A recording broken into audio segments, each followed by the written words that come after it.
नमो बुद्धाय साथियों यह वीडियो थोड़ा लेट आया है, काफ़ी दिन हो गए हैं, कोई बात नहीं। साथियों, मैं आप लोगों के लिए एक छोटी सी कहानी लेकर आया हूं जो सत्यता पर आधारित है। ये कोई काल्पनिक कहानी नहीं है। अगर मुझे कहीं ना कहीं जानकारी सही मिली है तो मैंने भी सोचा है कि हम अपने लोगों को सही जानकारी दें और उनको भी एक अच्छे मार्ग पर ले जाने की कोशिश करें। साथियों, त्योहार का मतलब होता है तुम्हारी हार। त्योहार का मतलब ही होता है तुम्हारी हार। तुम्हारे पूर्वजों के साथ, तुम्हारे महापुरुषों के साथ, तुम्हारे मूल निवासी राजाओं के साथ गलत किया गया, उनको हराया गया कहीं ना कहीं, तो उन्हीं को त्योहार में तब्दील कर दिया गया।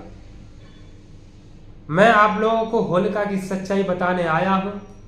आप इस वीडियो को अगर पूरा देखेंगे तो कहीं ना कहीं आपको अच्छी जानकारी मिलेगी। मैं आशा करता हूं कि आप भी विचार करेंगे और इस वीडियो को पूरा देखेंगे। साथियों, राजा हिरण्यकश्यप को लोगों ने राक्षस बताया, दैत्य बताया, लेकिन ऐसा कुछ नहीं है। राजा हिरण्यकश्यप एक बहुत ही अच्छे प्रजा हितैषी राजा थे, मूल निवासी राजा थे।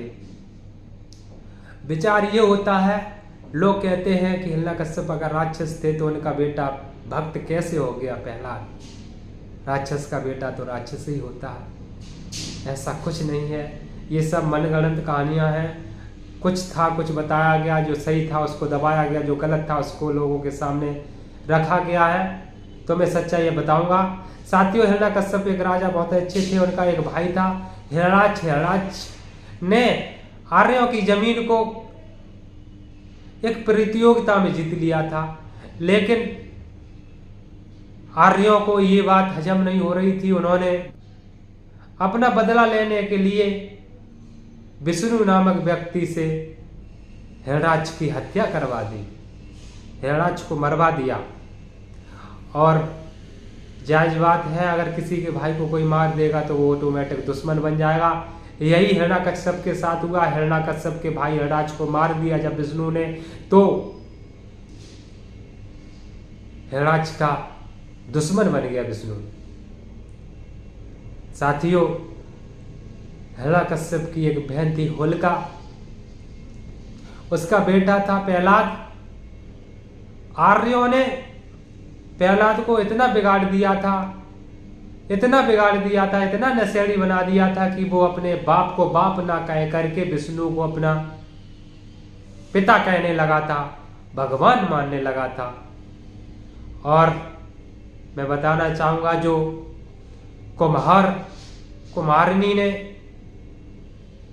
हवा से जो घड़ा निकाला था, जो बिल्ली के बच्चा बताए गए जिंदा निकले, वो सब कहानी बनाई हुई है। बेटा था प्रहलाद। प्रहलाद बहुत ज्यादा नशेड़ी हो गया था।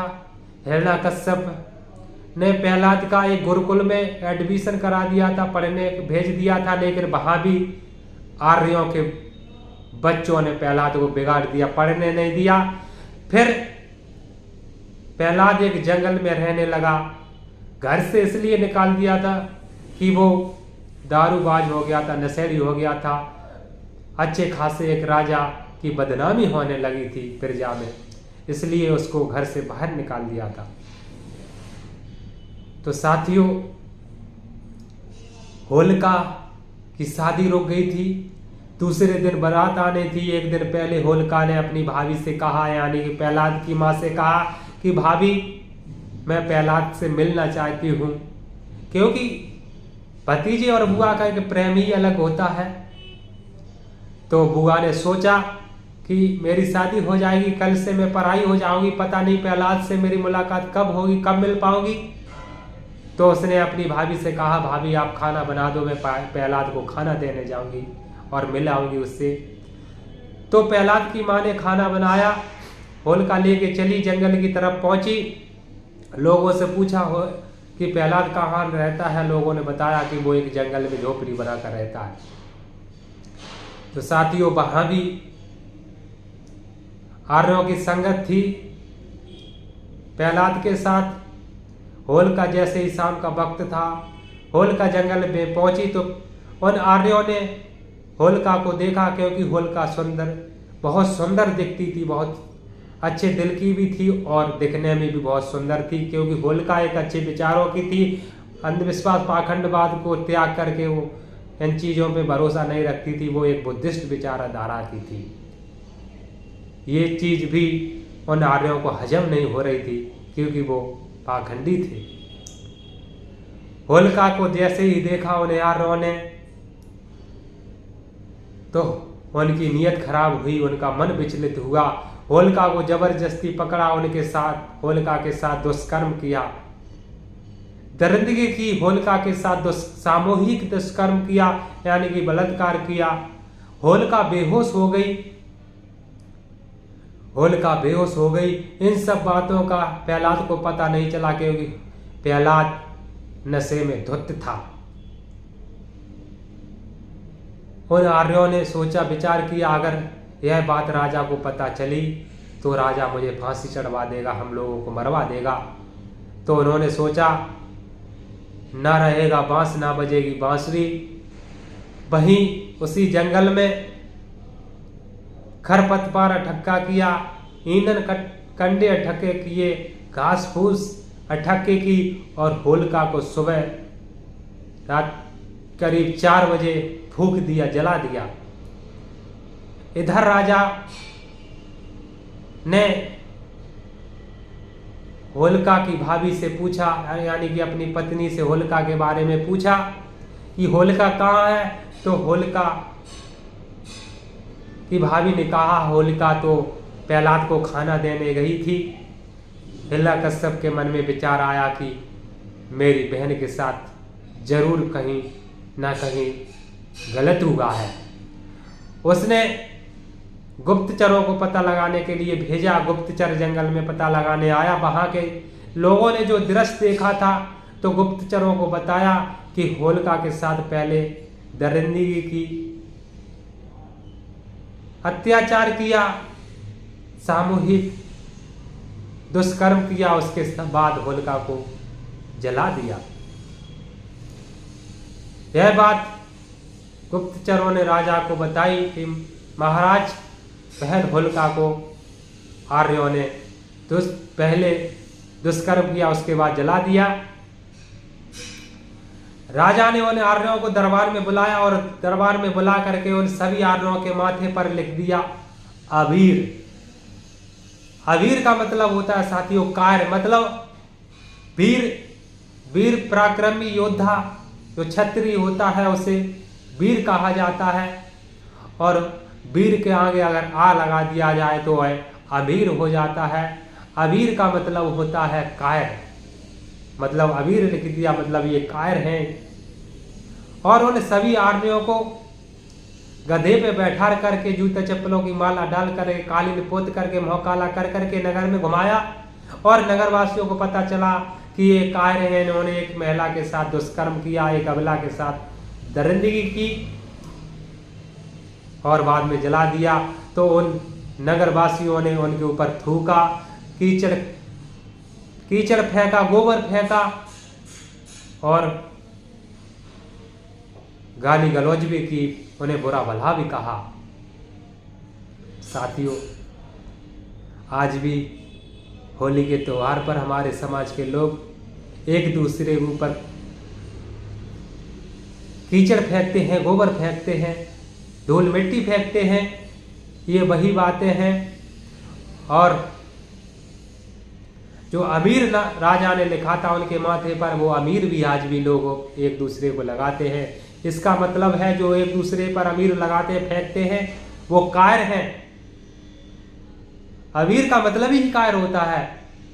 और एक दूसरे के मुंह पर कलर लगाते हैं। मैं कहना चाहूँगा आज के समय में जो रंग आते हैं उनमें केमिकल मिले होते हैं, बहुत ही खतरनाक केमिकल होते हैं। आप लोगों ने सुना होगा कि रंग लगाने से किसी का चेहरा फट जाता है, किसी को एलर्जी हो जाती है, कोई रंग नहीं लगाता है, कोई लगवा लेता है, क्योंकि वो जानते हैं कि एलर्जी हो जाती है, क्योंकि उसमें केमिकल मिले होते हैं। और साथियों मैं बताना चाहूँगा होलिका बिल्कुल गलत नहीं थी। अगर राजा हिरण्यकश्यप को प्रहलाद को जलाना ही था तो होलिका को क्यों आग में बैठालते, सिर्फ और सिर्फ प्रहलाद को ही आग में बैठाल देते और जला देते। इसमें किसी का साथ क्यों चाहिए था। दिखाया गया है टीवी चैनलों के माध्यम से, हमें बताया गया है कि होलिका गलत थी, होलिका को वरदान मिला हुआ था।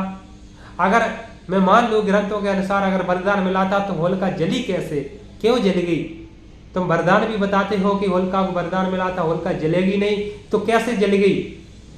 ये सब झूठी विडंबना है, ये झूठी कहानी है। कुछ था, कुछ बताया गया, जो सच था उसको दबाया गया, जो गलत था उसको लोगों के सामने रखा गया, बताया गया। होलिका गलत नहीं थी। और मैं आप लोगों से एक सवाल करना चाहता हूं, अगर होलिका गलत थी तो उसको क्यों पूछते हो, क्यों होलिका माता के जयकारा लगाते हो, क्यों पूछते हो। हर साल जलाने से पहले पूजा जाता है, जो पूनों की रात में एक दिन पहले पूछते हैं। और क्यों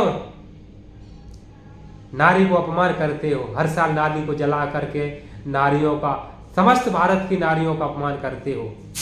पहली बात होलिका गलत नहीं थी। दूसरी बात 1% मान लेता हूं तुम्हारे अनुसार अगर गलत थी तो क्या उसका बदला अभी तक पूरा नहीं हो पाया। और ये पूरा कब हो पाएगा, इसकी चर्चा कब होगी, इसकी बात लोगों के सामने कब रखी जाएगी कि अब पूरा हो गया बदला। एक नारी को जलाने का क्या संदेश देते हो, क्यों नारी को अपमान करते हो हर साल। क्योंकि नारी ने हर दुनिया के इंसान को जन्म दिया है, और यही नहीं भगवान से भी बढ़कर नारी है, क्योंकि भगवान को भी नारी ने ही जन्म दिया है। जो मां है सर्वश्रेष्ठ है, हर व्यक्ति को मां ने जन्म दिया है, और भगवान को भी एक मां ने जन्म दिया है जो नारी है। नारी कभी गलत हो नहीं सकती है, और भारत की कोई भी नारी गलत नहीं है। जो हर साल तुम जलाते हो, कहानी कुछ और थी, कहानी बना कुछ और दिया।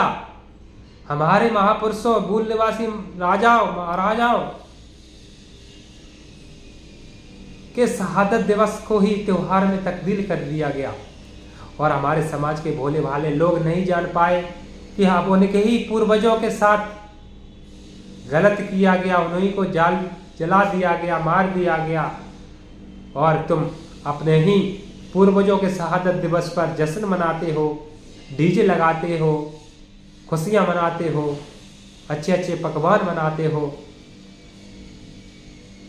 और दारू पीते हो, अभद्रता फैलाते हो। यही तक नहीं, अश्लीलता भी फैलाते हो, और लोगों की जो वर्षों की दुश्मनी होती है होली में उसको पूरा भी करते हो, बदला लेते हो, और कहते हो कि बुरा न मानो होली है। यही शब्द से अर्थ निकलता है कि बुरा न मानो होली है। अगर बुरा है तभी तो कहते हैं बुरा न मानो होली है। अगर बुरा ना होता तो क्यों कहने की जरूरत पड़ती कि बुरा ना मानो होली है। साथियों, बुरा है तभी कहते हो कि बुरा ना मानो होली है। और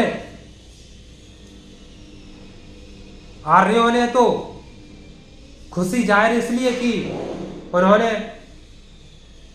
हमारे पूर्वजों के साथ गलत किया, अपने दुश्मनों से बदला लेने के लिए खुशी जाहिर की, और उसी खुशी को त्योहार में तब्दील कर दिया, और तुमको भी शामिल कर दिया कि तुम भी बेवकूफ बने रहो और अपने पूर्वजों की शहादत पर खुशियां मनाओ। त्योहार का मतलब ही होता है तुम्हारी हार। जब तुम्हारी हार है, उन्होंने खुशियां मनाई। अगर कहीं भी कोई प्रतियोगिता होती है, जो हार जाता है उसे दुख होता है, जो जीत जाता है वो खुशियां मनाता है। ऐसे ही इन आर्यों ने किया कि खुशियां तो उन्होंने इसलिए मनाई कि उन्होंने जीत हासिल कर ली, लेकिन तुम्हें शामिल कर लिया क्योंकि तुम बेवकूफ बनो और बनते आए हो।